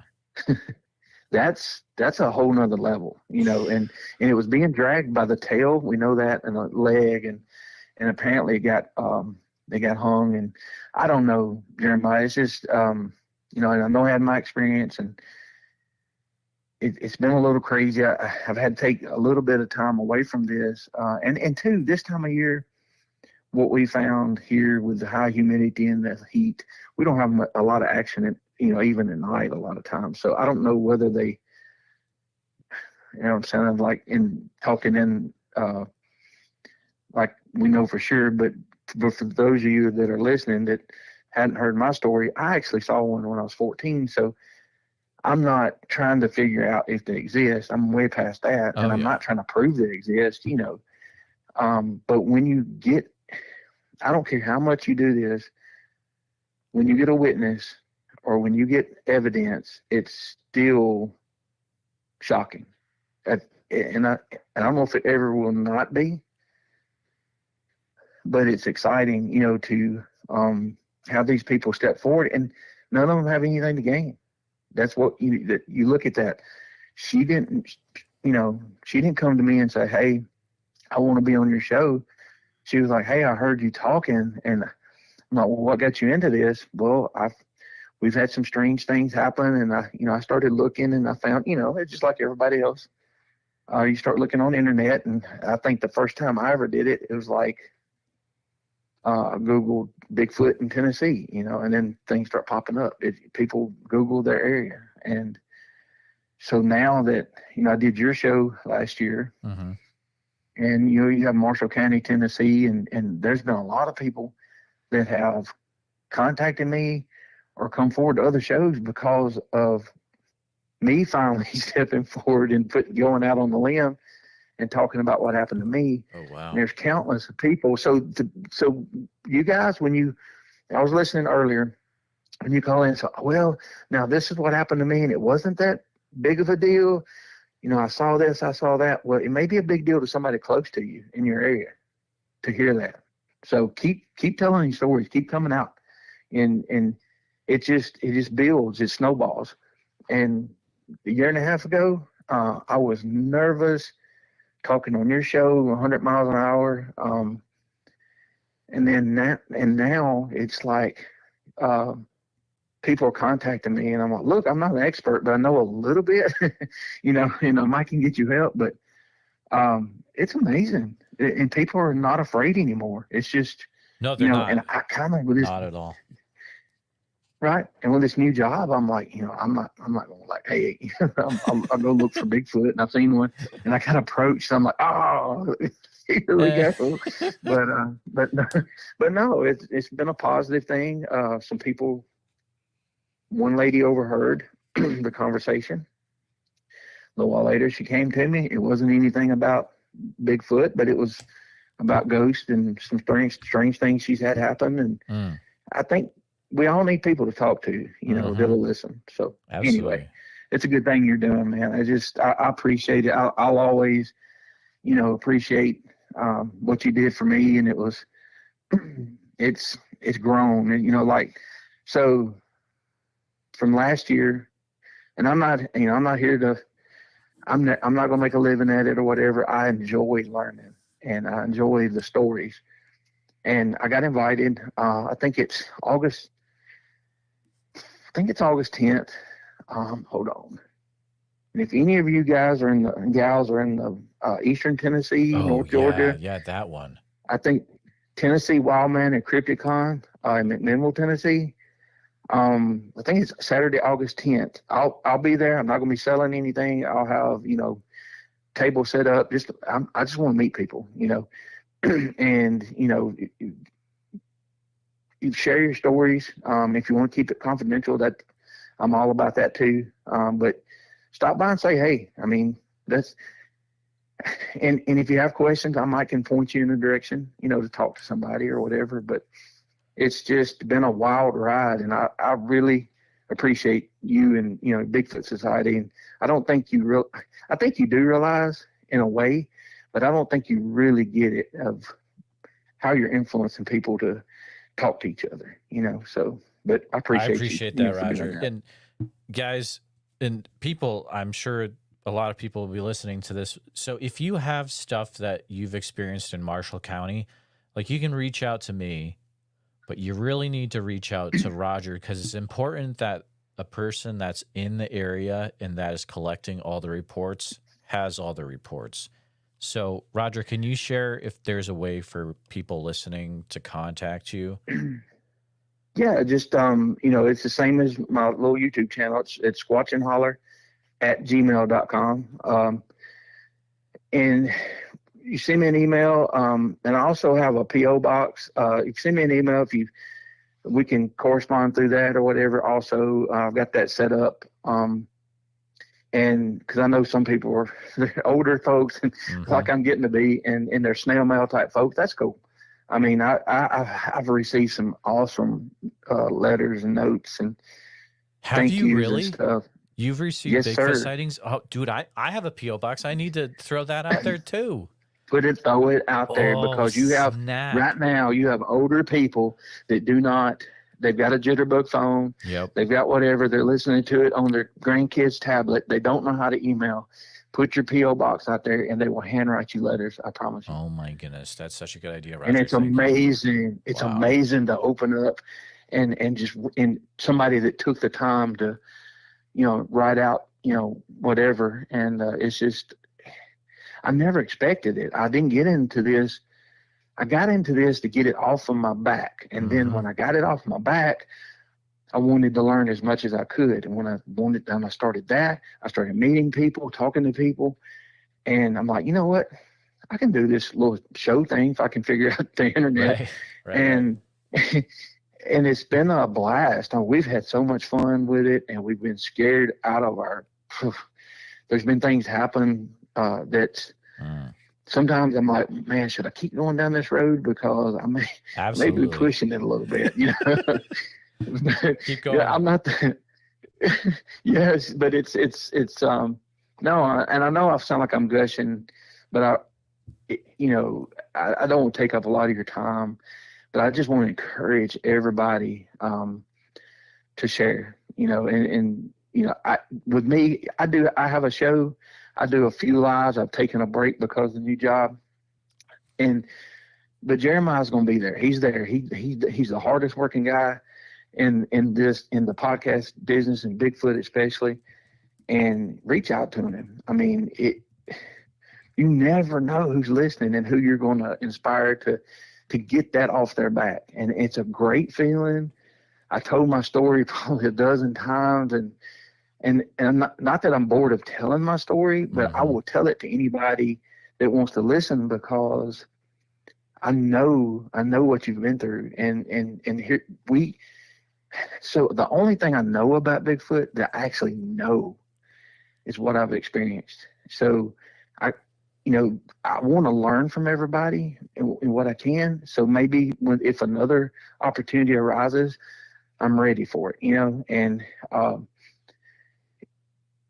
that's just the nature of this, because, we speculate all the time. We'll sit around and talk and I wonder about this and I wonder why this is. And I'm going to tell you, and I've said it before, you have different people around the country that I have an experience of some kind and somebody else does. And, well, this is what they do. Well, and people choose sides. Well, my thinking is, maybe what if everybody's a little bit right?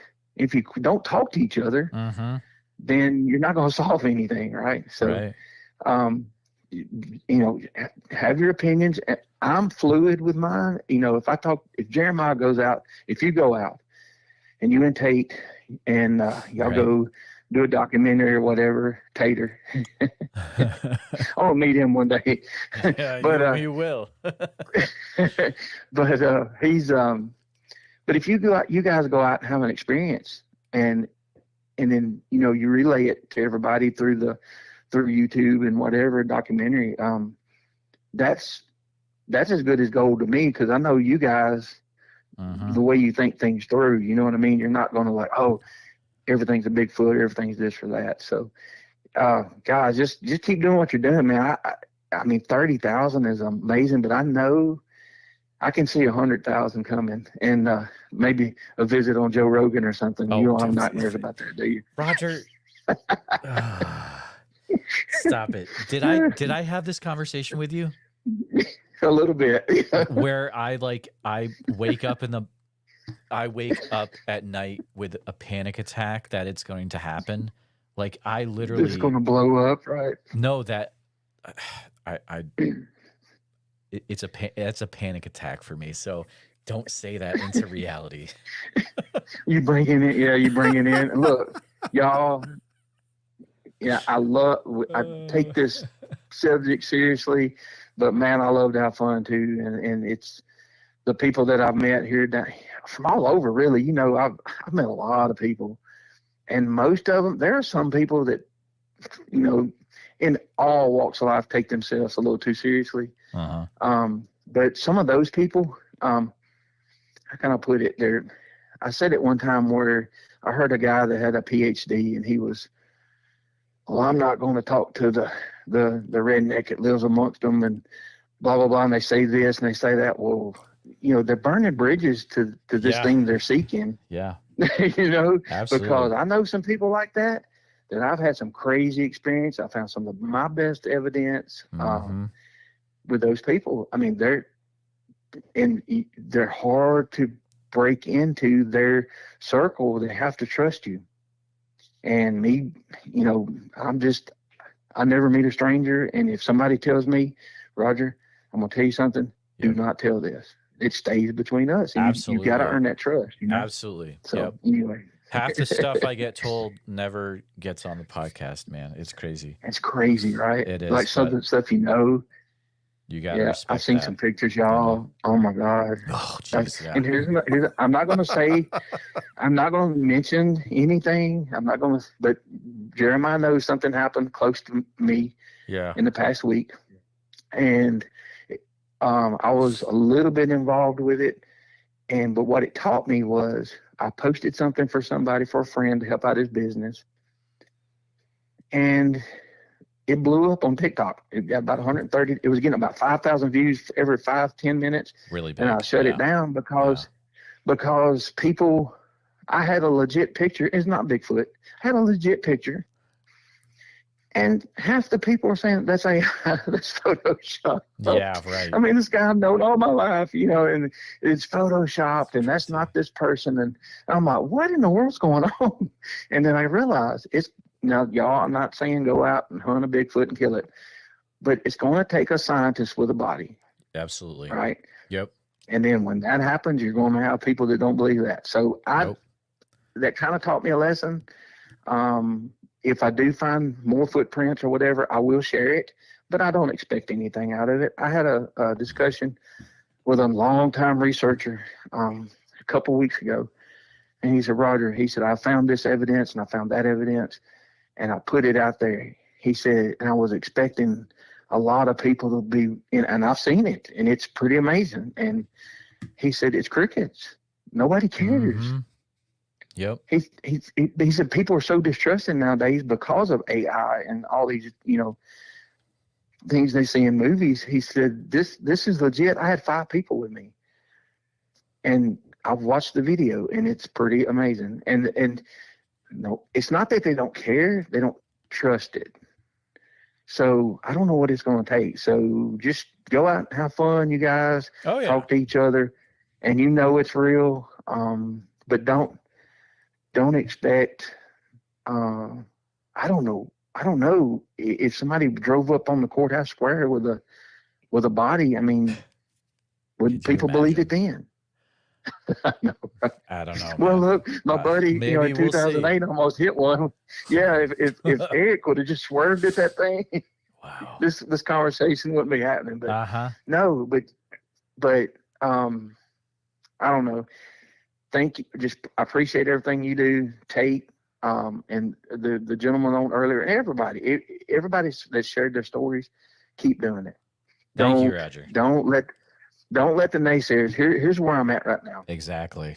When I'm talking about something that somebody asked me about, and I'm trying to help them with what I know and what I've heard and what I've learned and what I think might be true, with an open mind. And then somebody that's not in the conversation, they'll laugh or they'll say something. I'll just kind of look at them like, you know, I'm in a different situation now. I'm more confident, and that person is the one that's uneducated about it, right? So when you tell somebody something that scares them, whatever it is, usually their first reaction is to kind of laugh it off. And so I don't even get upset anymore. You know, I'm like, you know, okay, I mean, you know, my son, y'all, he's so funny. I can't get him to do many podcasts. I found a hat today that was, it looked like Crocodile Dundee kind of sort of. It was made in Australia at a thrift store. I bought it, had it on there, and everybody's like, oh, that's cool, that's cool. My son posted under it's like, he said, crocodile, Sasquatch dumb D. You know, you got to laugh at yourself, right? Funny. So, yeah. But anyway. That's funny. Roger, all right, thank you. I don't want to take up all your time. Yeah. Oh, you're good. Hey, man. I appreciate you. Yes, sir. Anytime. Y'all have a great weekend. And, you know, come see me in August at that in Tullahoma. And, you know, stop by. Squatch and Holler, there's plenty of videos, and there's a lot of evidence hidden there, and just check everybody out. You know, some of these small shows are some really good shows. So, but anyway, all thanks, right. sir. Talk to you later, Roger. Thank you. All right, bye-bye. Whew, guys, we have had a wild night. We're back at it. We are back at it again. So, we are going to be, hold on. In the last few minutes, I just want to share a few things. If you have a Bigfoot encounter and you didn't want to call into the show, you can always email me directly at bigfootsociety@gmail.com. If you want to join the Bigfoot Society community, you can. One way is to become a YouTube channel member. You can get the extra shows by joining the Bigfoot Posse tier. If you want to get into a community There's a little bit more involvement over on Patreon, patreon.com/the Bigfoot Society. You get a new episode every week, and we get to hang out on Google Hangouts at the end of the month. We do all sorts of fun stuff. We do a watch party where we watch a Bigfoot movie every month. It's a good time. So check out patreon.com/the Bigfoot Society. We hope to see you there. Frank says P.O. Box. Yeah, I will have to post that later, Frank. I do not have it. I will start putting that in future shows, though. Thank you. Let's see. Oh, and if you're going to Sasquatch Summerfest, make sure you use code Bigfoot Society, all caps, 2 words, for 50% off your tickets. Smalltownmonsters.com. You can get more information on Monsterfest tickets. I will be there next weekend in Canton, Ohio. Hope to meet you there. If you are there and you see me, please come up and introduce yourself to me. I'll be the guy wearing the yellow shirt that says I collect Bigfoot stories with my phone number on it. Not even kidding. I had Jonathan Dodd make me a t-shirt, and it's amazing. All right. I appreciate y'all being here. We got 207 people live. I appreciate y'all. Make sure you hit subscribe. Hit the bell icon so that you don't miss out on future lives. Right now, unless I figure out some way to be sneaky, there will not be a live next Saturday night. So you can watch an old Bigfoot Society episode during that time, but I will be in Canton, and there'll be no way to do the call-in show. But appreciate you all, and hope to see you in a few weeks. Have a good one, all.